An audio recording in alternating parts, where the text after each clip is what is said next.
একাধিক অভিযোগ রয়েছে, কোথাও জমি দখল, কোথাও ভেড়ি দখল, কোথাও ভয় দেখানো, কোথাও অস্ত্র এবং বোমা তৈরি, একাধিক অভিযোগ স্থানীয় বাসিন্দারা করছেন। আমি নির্দিষ্ট করে আবিরের কাছে আবারও জানতে চাইবো, আবির, আজকে মূলত কোন ঘটনার প্রেক্ষিতে এনআইএর আধিকারিকরা সেন্ট্রাল ফোর্সকে সঙ্গে নিয়ে এবং পুলিশকে সঙ্গে নিয়ে শওকত মোল্লাকে খুঁজছে? দেখো, মূলত যে বোমা বিস্ফোরণে এক ব্যক্তির মৃত্যু এবং সেই ঘটনা এক্সপ্লোসিভ সাবস্টেন্স অ্যাক্টে মামলা হয়েছিল এবং এই ঘটনায় দেহ লোপাটেরও চেষ্টা হয়েছে, এমনটাও প্রাথমিকভাবে তদন্তে অনুমান।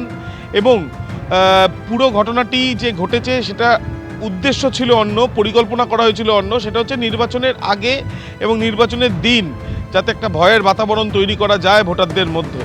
এবং তুমি জানো যে নির্বাচন কমিশনের নির্দেশে কলকাতা পুলিশের হাত থেকে এই তদন্তভার এনআইএকে নিতে বলা হয় এবং তার পরবর্তীকালে এমএইচের অর্ডারের ভিত্তিতে এনআইএ এই তদন্তভার হাতে নেয় এবং হাতে নেওয়ার পরে কলকাতা পুলিশ যাকে গ্রেপ্তার করেছিল, পরবর্তীকালে এনআইএও একজনকে গ্রেপ্তার করে। তাদেরকে জিজ্ঞাসাবাদ করেই শওকত মোল্লার নাম সামনে আসে এবং সেই জন্যই তাকে জিজ্ঞাসাবাদের প্রয়োজনীয়তা রয়েছে বলেই এই তল্লাশি অভিযান। একেবারে দিলীপ ঘোষ তিনি কিন্তু বলছেন যে দীর্ঘদিন ধরেই অসামাজিক কাজকর্ম এখানে চালিয়ে আসছেন শওকত মোল্লা, তার বিরুদ্ধে তিনি আগেও অভিযোগ করেছেন। এবার শওকত মোল্লা ধরা পড়লে আর তার রেহাই নেই। কি বলেছেন পঞ্চায়েত ও গ্রামোন্নয়ন মন্ত্রী, দেখুন। শওকত মোল্লার নামকেই আমি বলেছিলাম ওটা একটা অ্যান্টি সোশ্যাল, ওটা একটা ডাকাত, ওটা গুন্ডা।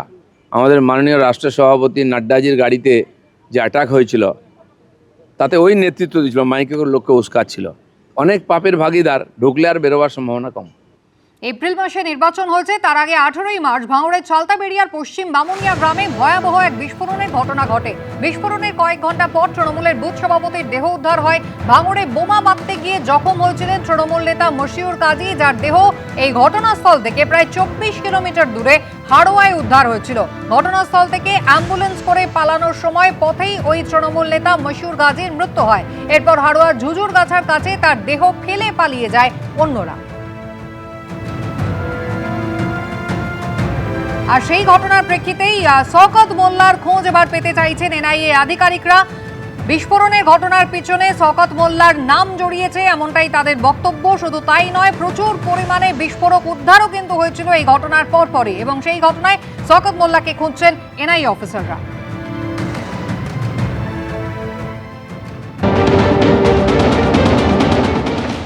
ওটা তো হওয়ারই ছিল।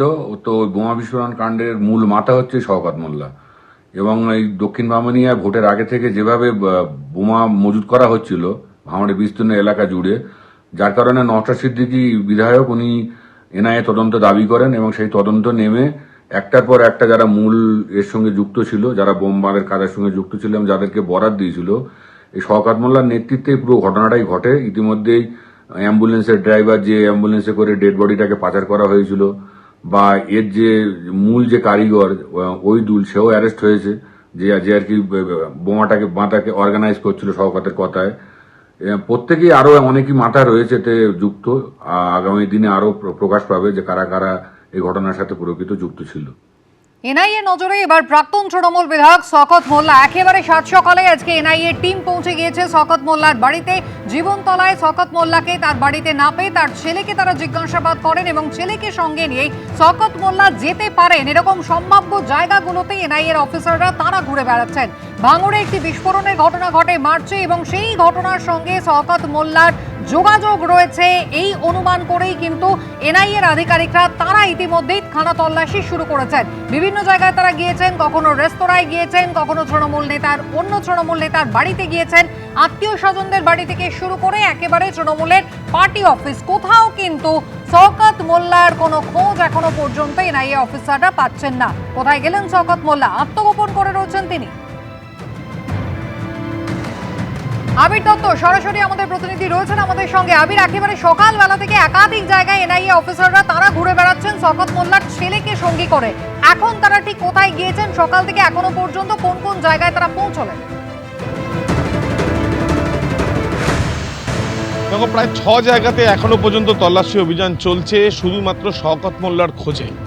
এবং তোমায় জানাই যে তাদের বাড়ি ছাড়াও এক তৃণমূলের নেতা, পঞ্চায়েত সমিতির সহসভাপতি, তার বাড়িতে যেমন যাওয়া হয়, তার সঙ্গে সঙ্গে একটি আলিশান বিরাট আকারের একটি রেস্তোরাঁ, যে রেস্তোরাঁ একটি প্রত্যন্ত গ্রামে, এবং সেখানে এই যে রেস্তোরাঁটি হচ্ছে শওকত মোল্লার ছেলে, এমনটাই স্থানীয় সূত্রে জানা যাচ্ছে। সেখানে গিয়ে তল্লাশি করা হয়, সেখানেও পাওয়া যায়নি। কিন্তু সেখানে তল্লাশি করতে গিয়ে স্থানীয় বাসিন্দারা অভিযোগ করেন যে আমার পেছনে এই যে ভেড়ি দেখতে পাচ্ছ,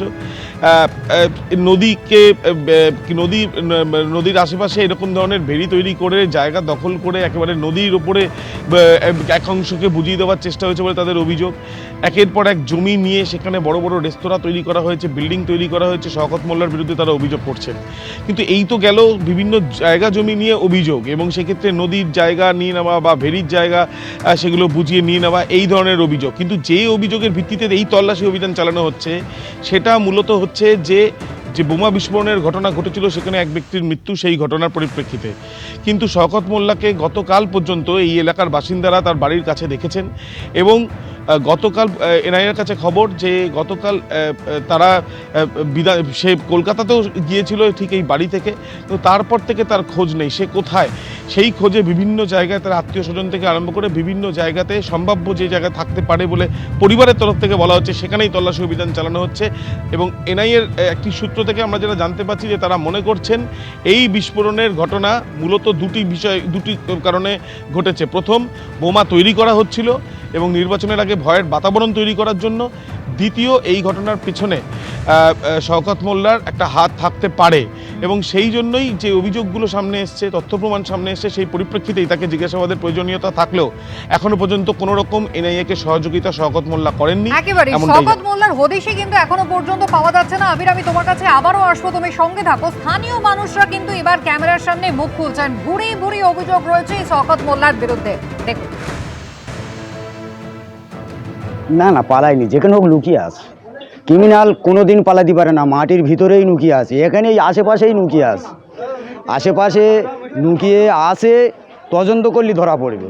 আজকের ফুটবল খেলার মাঠ, আজকের আমাদের এই বাচ্চারা খেলা করে, সেই বাচ্চারা আজকের খেলা করতে পারছে না কেন? এই ফুটবল খেলার মাঠটা কেউ গিট্টি ফেলছে, কেউ হচ্ছে তোমার বালি ফেলতেছে, মোট করে A to Z পুরো 2 নম্বর ব্লক। সেই ওই দিক দিয়ে 18 বাকি থেকে মালটা ফেলছে, 18 বাকির লোক এসে মালটা ফেলছে, তাদের কাছ থেকে মাছগুলি টাকা নেওয়া হচ্ছে। আর আজকের আমাদের বাচ্চারা খেলা করতে পারছে না। বিগত দিনে উনি ক্ষমতার অপব্যবহার করে কিভাবে সমগ্র এই ক্যানিং পুরো বিধানসভাকে একটি সন্ত্রাসের হাতুড় ঘরে পরিণত করেছিলেন। এখানে বেআইনি অস্ত্র থেকে শুরু করে বোমা প্রচুর পরিমাণে মজুত করেছেন। এই ক্যানিং পুরো বিধানসভার মাটিকে উনি রক্তাক্ত করেছেন, কুলসিত করেছেন। এই পুরো বিধানসভার নাম উনি বদনাম করেছেন সমগ্র পশ্চিমবাংলার মানুষের কাছে, যে আমরা সন্ত্রাসী এবং একটি খুব খারাপ এলাকায় বসবাস করি। আমরা এই যে অপবাদ থেকে আমরা আজ মুক্তি চাই। এনাকে যত দ্রুত সম্ভব শ্রীঘরে পাঠাতে হবে। শ্রীঘরে এনার একমাত্র জায়গা, এবং সেখানে ওনার অবস্থান করা উচিত। উনি খুব খারাপ, ওনার শাস্তি হোক। ওনার ছেলে কয়েকশো বিঘে চর দখল করে ক্যাফে করেছে। ওনার অপোজিটে ওনার নিজের ভাই একটা বিশাল বড় একটা বিল্ডিং করছে, 5 স্টার হোটেলের সমান। এখানে প্রায় 63 বিঘের জমির উপরে অনেক টাকা সম্পত্তি শওকত মোল্লার স্ত্রী বানু মোল্লা নিজে বিক্রি করেছে। সম্পূর্ণ এর জন্য দায়ী শওকত মোল্লা এবং শওকত মোল্লার ঘনিষ্ঠরাও, শওকত মোল্লার স্ত্রীও। এবিপি আনন্দ, এগিয়ে থাকে, এগিয়ে রাখে।